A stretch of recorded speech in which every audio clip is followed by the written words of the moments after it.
Esta semana nuevamente el pueblo de Davos, en los Alpes suizos, acoge a la élite política y económica global que debate el rumbo del mundo y sus mercados. En esta ocasión, más de 60 jefes de Estado y 850 CEOs, entre otros cientos de participantes, acuden a la cita anual del Foro Económico Mundial, que este año escogió por lema textualmente un espíritu de diálogo. Sin embargo, la crisis de Groenlandia centra la atención mediática del encuentro y el discurso del presidente Donald Trump, que insiste en que después de décadas de proteger a Europa a cambio de nada, lo único que pide es, también textualmente, un pedazo de hielo clave para la paz mundial. Tengo un profundo respeto por el pueblo de Groenlandia, así como por el pueblo de Dinamarca, un gran respeto. Pero cada aliado de la OTAN tiene una obligación de defender su propio territorio y el hecho es que ninguna nación o grupo de naciones está en ninguna posición de poder asegurar a Groenlandia distinta a los Estados Unidos. Somos un gran poder, mucho mayor de lo que la gente realmente entiende. Creo que lo entendieron hace un par de semanas en Venezuela. Horas después de estas declaraciones, tras reunirse con el secretario general de la OTAN, Trump matizaba lo siguiente.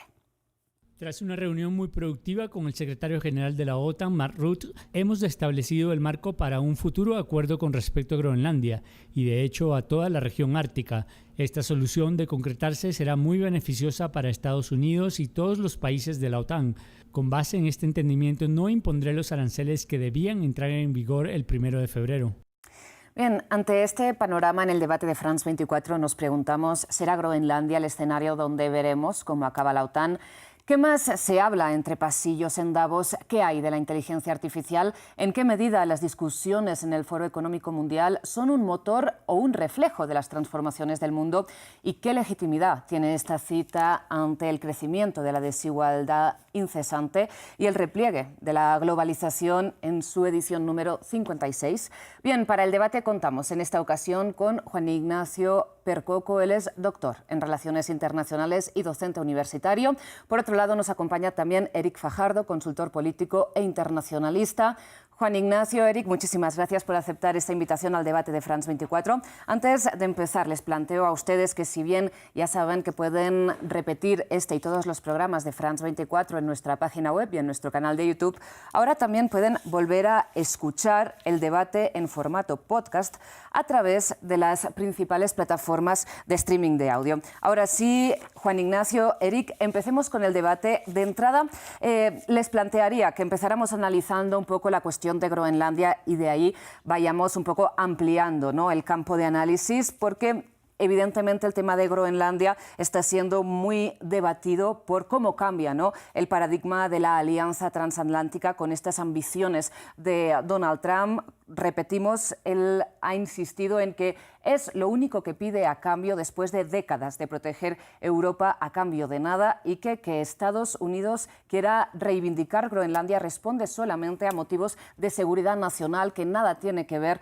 toda esta especulación, él dice, que se ha hecho en la prensa sobre el tema de las tierras raras. Bien, les pregunto, Juan Ignacio, empiezo por usted. ¿Qué opina de este planteamiento? Bueno, es muy interesante todo el proceso y toda la situación. Esto es un poco que venía, él lo planteó muy claro en su semana de Asunción. Estamos cerrando ahora por lo menos el año desde que Donald Trump tomó la presidencia y esto era algo que él había mencionado en sus primeros discursos, sus primeras declaraciones, luego de ser elegido. En ese momento hubo como una especie de sensación o una especie de consenso en la Unión Europea de que esto no era cierto, de que esto era algo muy loco y bueno, nos encontramos aquí. Me parece en principio que esto es un gran problema para la Unión Europea porque tensiona una alianza que viene hace rato siendo tensionada por Donald Trump. Su primera presidencia también tensionó hacia adentro de la alianza.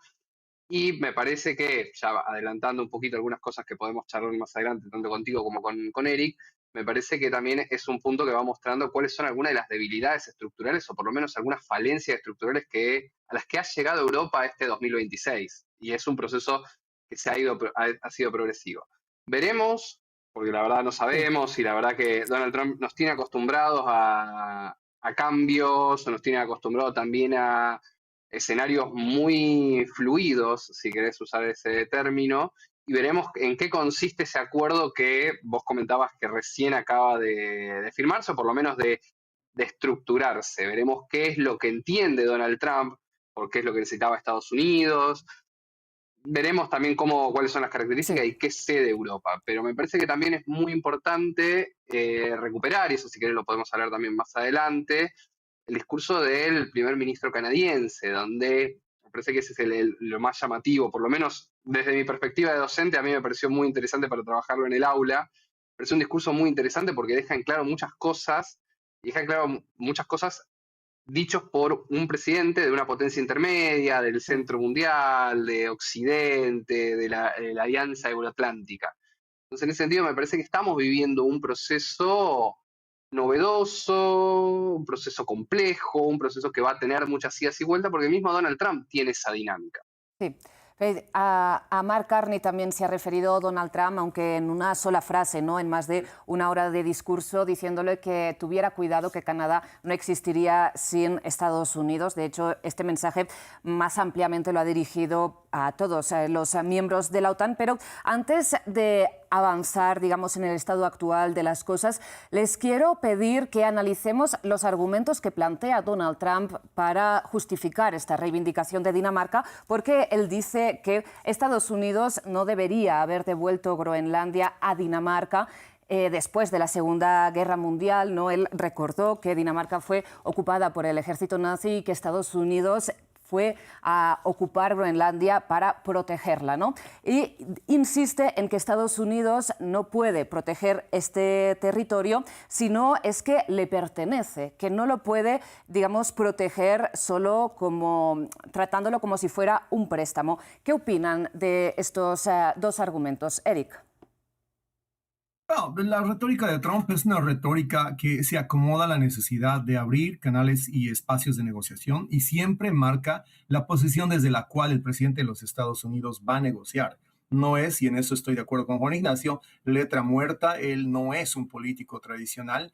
Esta idea de del estatismo, tanto en la retórica como en la diplomacia política, no la abraza Trump. Él es un negociador y es un lugar donde precisamente él se siente muy cómodo. Y ya lo he visto, ha sido un enseñoreamiento del podio desde el cual fuertemente, creo que el término ahora es trolling, pero en realidad ha interpelado a sus pares, a Mark Carney, en principio sí, le dijo que no viviría si no existiera Estados Unidos-Canadá.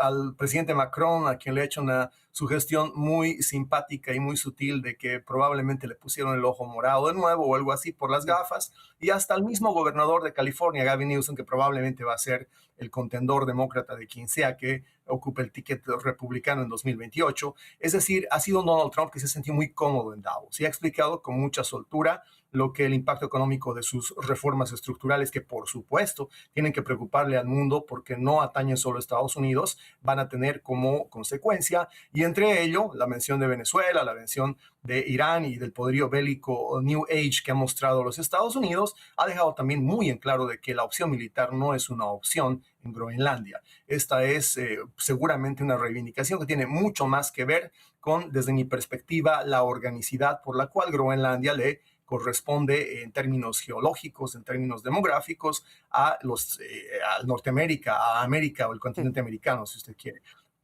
Hasta ahí, digamos, mi percepción de por qué Donald Trump tiene una posición tan agresiva respecto a Groenlandia, con una Europa que hasta ahora ha tenido la tutela de ese pedazo de tierra, donde seguramente es importante tener la anuencia y tener el consenso de Europa para cambiar la administración de ese territorio, pero tampoco es, digamos, que vaya a haber la necesidad de poner tropas francesas en Groenlandia. La intención no es bélica, y asumamos que fuese bélica, no pienso que cualesquiera tropas pudiera poner Europa en Groenlandia tengan la capacidad de contender con el ejército americano. Así que habría que dejar la retórica y volver a la diplomacia y entender que este es un tema de seguridad hemisférica primero, y que la OTAN tiene que repensar su rol en un mundo en el que parece que Donald Trump ve muy claramente que es preferible y es una prioridad de su gobierno un bloque hemisférico americano en el cual Panamá y Groenlandia son críticos, sí, y no así tanto ser parte ya de la OTAN.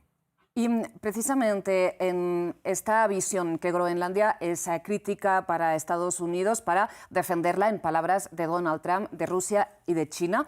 Si esto es así, ¿por qué Rusia aplaude esta ambición? Aplaude la idea de que Estados Unidos llegue a proteger este territorio, a controlarlo. Porque en las últimas horas el mismo ministro de Exteriores de Rusia, Sergei Lavrov, ha dicho que evidentemente Groenlandia no forma parte de Dinamarca, ¿no? Y que en ese sentido pues aplaude esta intención de Donald Trump. Juan Ignacio. Me parece que la diplomacia rusa, a pesar de que ha tenido sus errores bueno, y el curso de la guerra no ha avanzado en la totalidad como quería Moscú, me parece que está observando en esta tensión interna, en estos problemas políticos que está teniendo, en esta división política que se está viendo en el bloque occidental, si queremos llamarlo de esta manera, un espacio donde ellos obtienen un beneficio. Un incremento de la tensión, una Europa debilitada, un Estados Unidos retraído en su bloque hemisférico, como bien decía Eric, que coincido con él que es una prioridad de los Estados Unidos, muy visible en su última estrategia de seguridad nacional, sale a favor de la concepción, o por lo menos la visión, de un concepto, si quiere, un poco más de geopolítica más clásica que tiene Vladimir Putin y el gobierno ruso. Las áreas de influencia. A ver, lo podemos matizar y si querés podemos después entrar en detalle y hablar un poco más, pero en términos generales yo percibiría que a Rusia le cierra ese modelo, o por lo menos le viene bien ese modelo, porque en algún punto refuerza sus argumentos, debilita su contrapunto en Europa y debilita el contrapunto de la Alianza Atlántica, y en última instancia Putin puede tener un diálogo con Donald Trump. Donald Trump, lo que hemos visto a lo largo de los años, se quieren, un poco como bien decía Eric, él es un negociador y es un negociador que respeta la fuerza, respeta a quienes se les paran enfrente. Vladimir Putin es una persona que ha tenido esa dinámica, tiene esa forma de dialogar, esa forma de llevar la política. Entonces, en ese sentido, hay un diálogo más allá de cuestiones geopolíticas un poco más complejas. Yo lo entendería por ese lado. Porque solo para apuntar, que antes no tenía en mente la frase textual, Lavrov dijo que Groenlandia es tan importante para Estados Unidos como Crimea para Rusia. Y en ese sentido que apuntaba usted, Juan Ignacio, en el tema de la negociación, Donald Trump precisamente hizo gala nuevamente del hecho de que, según él, ha terminado con 8 guerras y que está intentando acabar con la de Ucrania, no por Europa, si bien ha dicho le beneficia, sino para acabar con esta alta mortalidad, ¿no?, que él denuncia repetidamente en Ucrania. Donald Trump insiste en que el mundo no le está agradeciendo lo suficiente este trabajo que hace por la paz. Eric.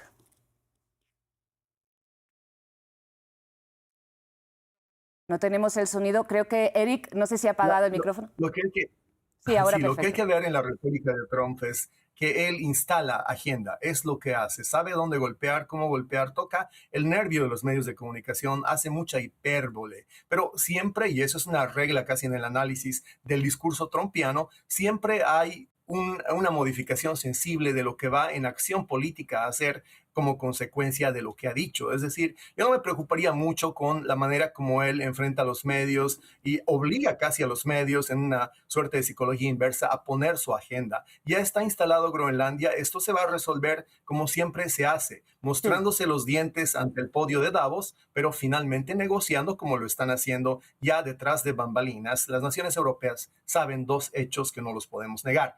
Uno de ellos es que su economía, el comercio, depende de los aranceles que los Estados Unidos maneje o no. Y la otra es que su aparato de defensa, más allá de que ahora pagan el 5% de su PIB para defender la OTAN, depende muchísimo de la ayuda estratégica militar de los Estados Unidos. Nadie se va a pelear con la OTAN por Groenlandia, pero definitivamente puede haber lo que Trump ha dicho muy claramente, o una actitud sumamente agradecida de los Estados Unidos con los aliados, o una seguramente memoria muy, muy costosa para Europa en términos comerciales y militares de negársele a los Estados Unidos lo que está buscando. Sobre lo de Lavrov y Putin, voy a decirlo muy claramente, están buscando sacar rédito de un enfrentamiento entre la OTAN y Donald Trump. Ellos entienden perfectamente que más allá de que ellos crean o no que la posición de Ucrania o de Crimea es similar a la de Groenlandia, el hecho absoluto es de que más allá de la política de bloques, a ellos les favorece que la OTAN pierda a los Estados Unidos. No habría ninguna capacidad real de la OTAN de defenderse en esta década al menos de cualquier avance ruso en territorio europeo. Así que lo que yo creo es que hay que separar la retórica de Rusia que está intentando cosechar de río revuelto de lo que realmente Trump estaría dispuesto a hacer. Hay una división respecto de la visión de Europa como la madre patria y respecto de la prioridad de la OTAN como elemento de defensa, sí la hay. Hay una visión de bloque que está construyendo Trump que sí está generando una especie de bloque energético, económico, hemisférico en América, sí, también existe. Pero hay necesidad también de contar con la OTAN, solo que los términos se están renegociando. Lo ha dicho Trump muy claramente esta mañana. Yo no sé quién es amigo y quién es enemigo en el marco del foro de Davos, y ha dicho también Europa está corriendo un camino que, al menos según él, es el camino equivocado. Veremos cómo se acaban renegociando los términos efectivamente de esta alianza transatlántica para que confluyan los intereses pues, de dos miembros que ahora mismo pues, son totalmente antagónicos, pero también dos miembros con pesos muy distintos, ¿no? Dinamarca y Estados Unidos, como bien señalan. Pero yo a lo que me refería sobre todo cuando les planteaba este desagradecimiento que denuncia Donald Trump, no solo a los medios de comunicación, sino a su audiencia, que estaba plagada de líderes políticos, respecto a haber, como dice él, terminado 8 guerras. Me refiero a si está quizás impulsando una forma nueva de hacer diplomacia a la que el mundo no se acaba de acostumbrar, porque vemos, por ejemplo, el caso de la Junta de Paz que está instalando en la Franja de Gaza. No sé si las reticencias al final van a superar las aceptaciones. Ya Arabia Saudita, por ejemplo, entre otros países claves de la región, han aceptado participar, Juan Ignacio. Sí, a ver, voy a tratar de responderlo y esto, voy a tratar de ir por una cosa agregada. En relaciones internacionales normalmente uno generalmente estudia intereses del Estado y demás, pero también hay toda una rama y me parece muy importante, y más teniendo en cuenta personajes o personalidades tan fuertes como Donald Trump, donde lo psicológico, la cosmovisión, la ideología pesa un montón en un proceso de toma de decisiones y demás. Esto parecería ser una verdad de perogrullo, pero la disciplina muchas veces lo dejó de lado. Yo creo que Donald Trump sí efectivamente es el presidente más atípico que ha tenido los Estados Unidos, por lo menos si se quiere, desde el final de la Segunda Guerra. Obviamente es un presidente rimbombante, como bien decía Eric, que habla y todas sus declaraciones van por la hipérbole y demás, y es una persona que tiene una concepción o por lo menos una interpretación de sí mismo muy positiva, por decirlo de alguna manera diplomáticamente correcta. Es una persona que tiene un ego muy acomodado. No lo veo yendo a terapia por cuestiones de autoestima. Ahora bien, hay una necesidad, o por lo menos me parece una necesidad también de su personalidad de fomentar, de liderar, de ser el centro de la discusión que tiene unas cuestiones psicológicas y otras cuestiones que yo sí coincido con Eric, que me parecen que es una estrategia muy bien calculada de manejo de los medios y de manejo de las redes sociales. Nosotros generalmente estamos corriendo detrás de la agenda de Donald Trump. Difícilmente nosotros estemos, o los medios, o la oposición en los Estados Unidos, le imponga agenda. Porque tiene una dinámica de inundar la cancha o inundar el medio mediático, en donde constantemente él está imponiendo sus temas, sus agendas, golpea en un lado, después negocia por el otro, pero al mismo tiempo saca otro tema muy rimbombante, etc. Esta declaración de que él resolvió ocho guerras, que él terminó 8 guerras, que dicho sea de paso, es controversial como mínimo, Sí.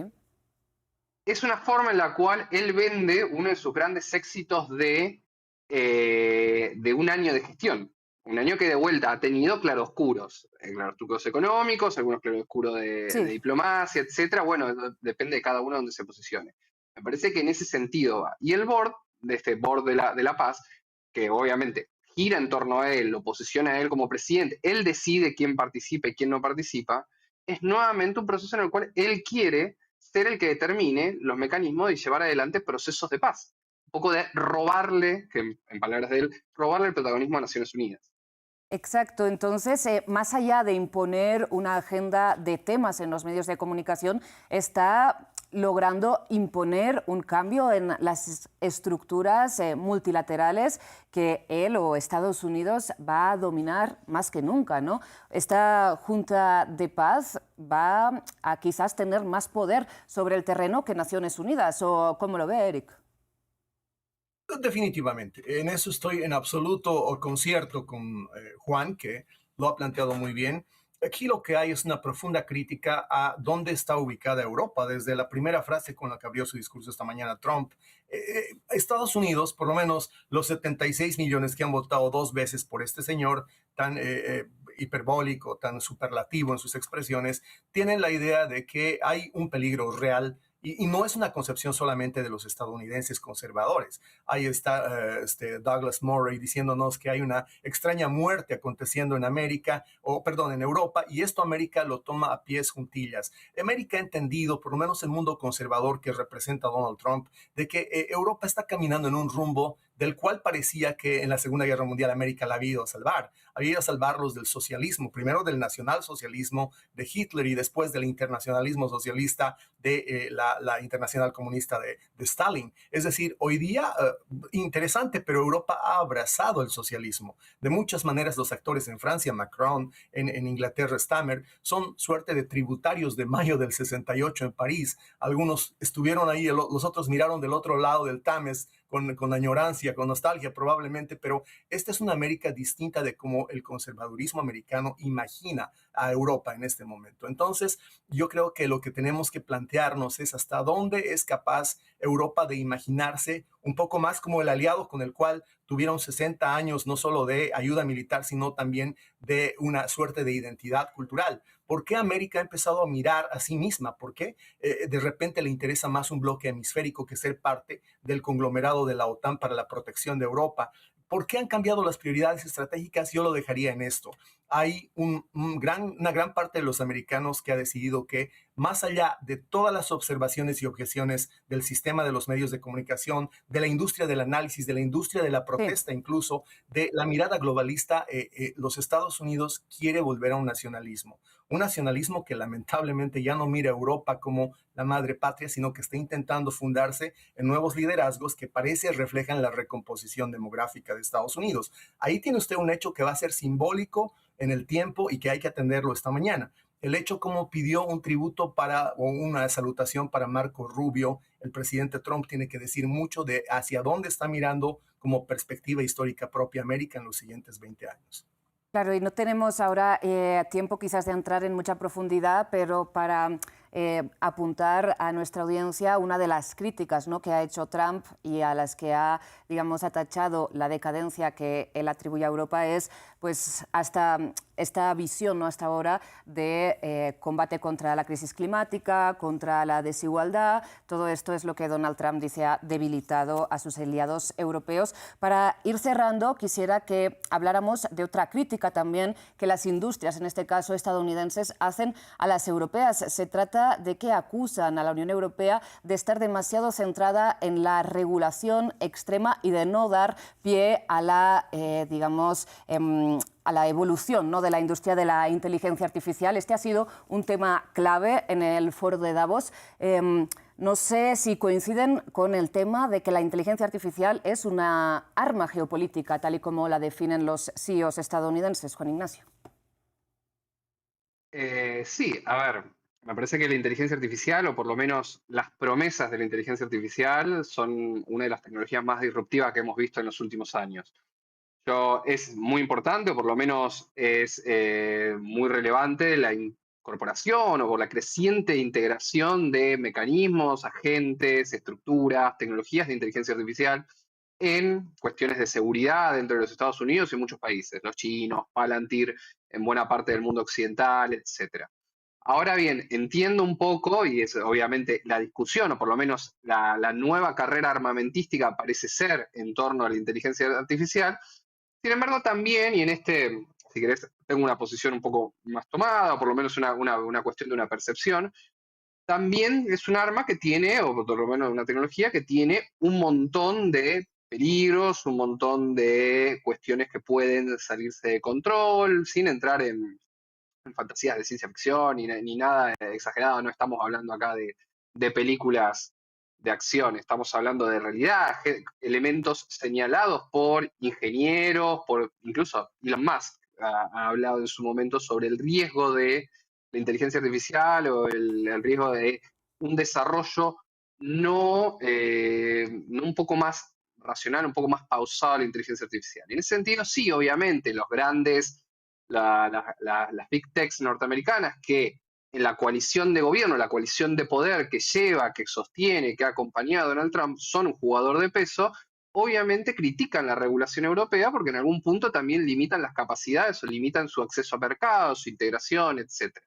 Parece que acá estamos teniendo, como si querés, dos discusiones o dos ejes de discusiones. Una, la discusión entre concepciones más de libre mercado o un mercado capitalista más regulado, que es la concepción más europea, más también asociada a esa, o los vestigios, o lo que queda del estado de bienestar europeo, Sí. lo que lentamente va degradándose día a día. Y por el otro lado, la gran discusión geopolítica, geoeconómica, militar, etcétera, que es la integración de la inteligencia artificial a armas, sistema de seguridad, inteligencia de señales, etcétera, que eso sí obviamente posiciona a Estados Unidos y China. Claro. ¿Qué pasará de eso? Realmente hoy por hoy no te lo podría decir, no me animaría a darte una respuesta porque de vuelta es una tecnología que avanza muy rápido y es un escenario también muy fluctuante.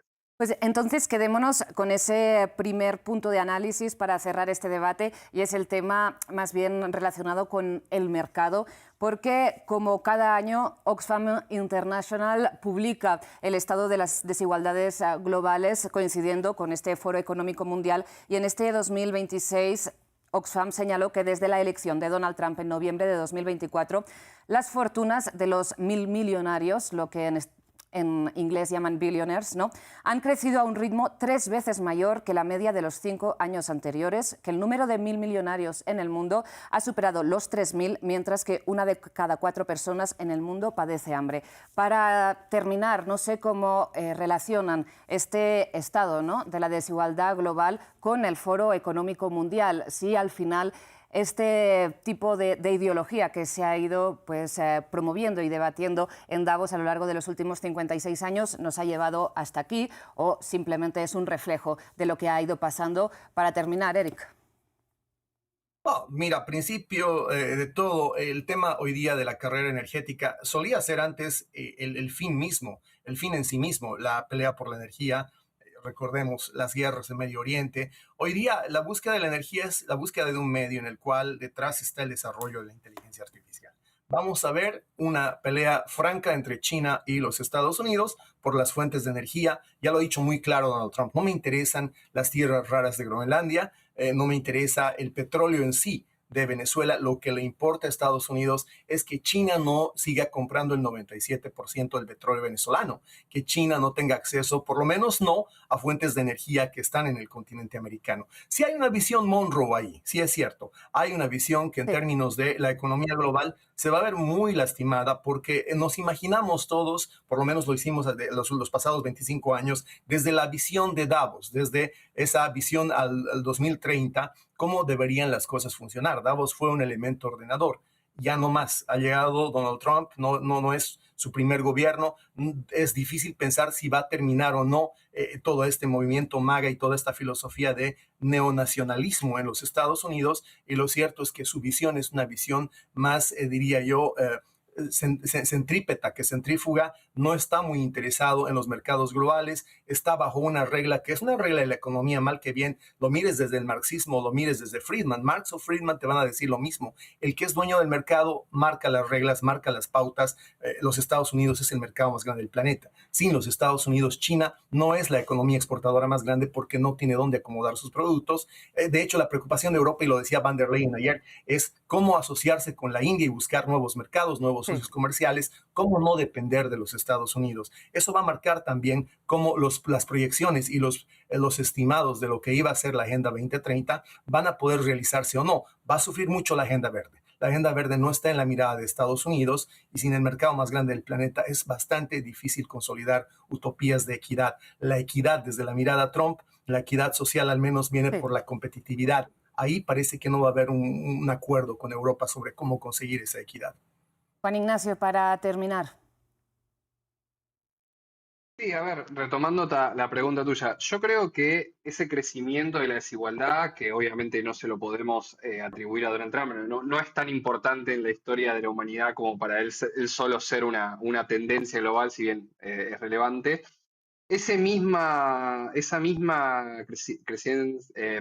de la desigualdad, ese crecimiento de la cantidad de los multimillonarios y el estancamiento de los sectores medios y sectores populares, si querés, es también la explicación misma del surgimiento de la figura de Donald Trump con la figura también en otros países. Donald Trump es, obviamente, presidente de Estados Unidos, la potencia más importante, en ese sentido coincido con Eric, pero no es el único, obviamente.